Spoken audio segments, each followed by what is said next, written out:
Hello, everybody. It is May 6th, which means it is day 6 of Marisa Murgatroyd's Live Your Message 30-Day Video Challenge. Today, I want to talk about signs. I mentioned something about seeing signs yesterday. And so I want to talk a little bit more about seeing signs and listening to your intuition.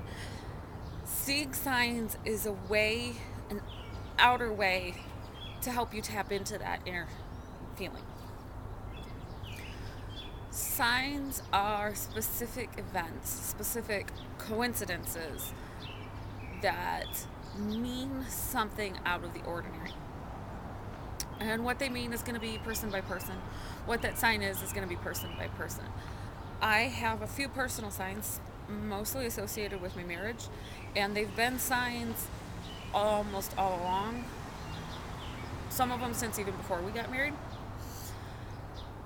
And it's funny because I live my life so much by those signs, and everybody around me knows Gwen's always looking for the signs, and they think Gwen's really kind of crazy and really kind of weird until it starts to happen to them. And then they get a little bit creeped out. As an example, in September, my husband and I were separated for 2 weeks. We did not speak to each other at all. He stayed with his parents. We didn't talk on the phone. We didn't talk online. No letters, no nothing. Absolutely no contact, no communication with each other whatsoever. And at first, I thought we were never going to see each other again. I thought we were never going to get back together. And that was the emotional turmoil of the very sudden and very abrupt forced separation. But then, as the emotional turmoil started to calm down, I started to see the signs. Some of these were musical signs.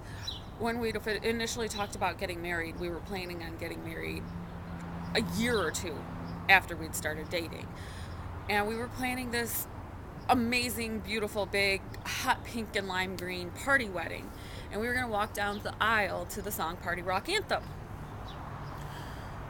So for me, a sign when he was gone became that song coming on at certain moments. And I went with his cousin and his niece, who are awesome, who were my friends and were my friends before he and I started dating. I went with his cousin and his niece to his cousin's ultrasound one afternoon. And after the ultrasound, his cousin was at the checkout desk, and so his niece and I went back to go get the car and bring it up. And I was talking about him, and I was talking about how much I missed him, and I was talking about how I keep seeing and hearing these signs. And we get in the car, and we turn the car on, and literally, as I'm saying, I'm telling you, these signs are there. That song came on the radio. It started at the second we started the car. Which is a really creepy kind of coincidence, because his niece looked at me and said, "Are you kidding me? That did not just happen. That could not just happen. That did not just happen." Yes, it just happened. It happens a lot. Another sign is yellow cars. My husband spread this game amongst all of our social circle, our friends and family, of yellow cars. If you see a yellow car, you get 1 point. If you see a Hummer, you get 1 point. If you see a yellow Hummer, you get 2 points. Now, this is a fun game because you don't realize how rare yellow cars can be until you're playing this game. And you're searching and you're searching and you're trying to be the first one to see it. And then you see the yellow car and you call yellow and you get your points. And everybody's always competing. Well, oddly enough, when he and I are together, we'll see the occasional yellow car, but they don't pop up in abundance. You wouldn't expect them to. Yellow is a very out of the ordinary color for cars. When we're not together, when we're separated for whatever reason, yellow cars are everywhere. And I'm not the only one that's noticed this. So we've had friends too. "Damn those yellow cars," they'll say, because all of a sudden they're literally everywhere.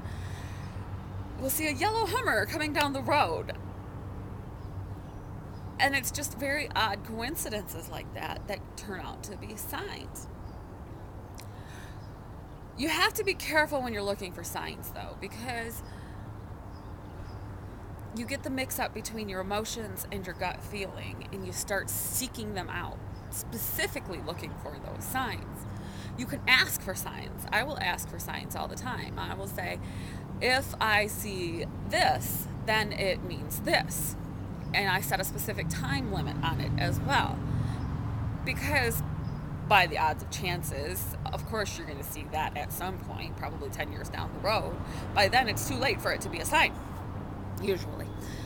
But if I see this, I'll see this, and then it means this. For instance, one time when we were fighting and I just didn't know, I was thinking I'm just going to give up. My husband said to me, if you see 3 yellow cars on the way to work, exactly 3 yellow cars on the way to work, that's how he said it, if you see exactly 3 yellow cars on the way to work, then everything's going to be okay. I'm telling you, Gwen, everything's going to be okay. So I'm not going to see 3 yellow cars on the way to work. I'll see 2 yellow cars on the way to work because there's 2 that are always parked in certain spots on the bus route to work. But I won't see 3 yellow cars on the way to work. Or if I do see 3 yellow cars, I'll see 4 yellow cars or 5 yellow cars. I won't see exactly 3 yellow cars. Sure enough, I'm on the bus ride to work. I see 1, I see 2, I see exactly 3 yellow cars. And not a single yellow car for the rest of the day. 3 yellow cars, not a single yellow car for the rest of the day. My husband called my sign. How does that happen? My husband called my sign? But he did. He called my sign, and it happened. And it's an odd and interesting coincidence that happened, because believe me, I was looking for those yellow cars. I was looking hard. I was looking at parking lots. I was looking up and down the street, everywhere I could find. I was trying to find those yellow cars. And I only saw 3, just like he said I was going to see. And sure enough, I got home, and his bipolar switch had flipped, and we were great for a while. So the signs are there. You just have to learn how to look for them and look appropriately for them. Don't make your signs something obvious. For instance, it's spring. And I can't say, well, if I see a pink tulip, then I'm going to make $1 million. Because it's spring and there's tulips popping up everywhere. My neighbor has red and yellow tulips. The empty house across the street has pink tulips. So if I call pink tulips as a sign, of course I'm going to see pink tulips. It has to be something odd and rare. For instance, several years ago, I got together with some friends that I had only ever previously known online. And we went to lunch at Red Robin, which is, if you don't know, a really cool hamburger joint. They have massive hamburgers, and they're so, so yummy. And I had this friend who we had been discussing signs. And she said her sign, she didn't tell us what it was for, she just said her sign right now was eggs.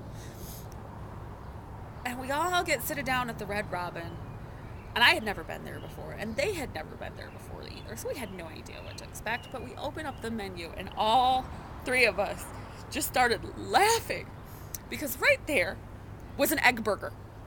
A hamburger with an egg on it. And it was just the oddest, weirdest thing to us. Who on earth has a hamburger with an egg on it? Let alone has it on their menu so brightly displayed. There's a picture of it there. And it was just more proof to us that if you ask for them, the signs will be there. Another sign of hers was also wolves. And she could not believe how many wolves she saw that day. So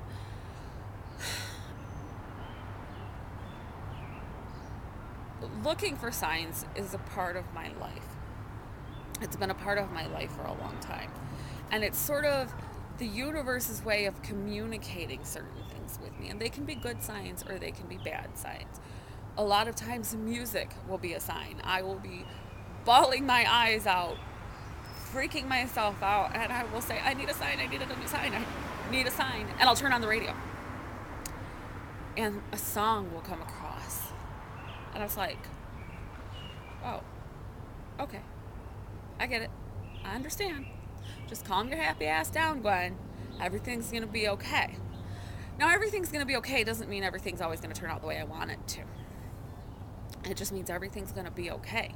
It's going to turn out the way it's supposed to turn out. It's going to turn out for the best for everybody involved. And it can be hard. I want something very specific. I know exactly what I want, and I'm hoping he wants the same thing, and we just have to work through our own separate issues so that we can have that again. But if not, it will still be okay, as much as it hurts. So my signs today, if I see 3 yellow cars on my way to work, everything's going to be okay.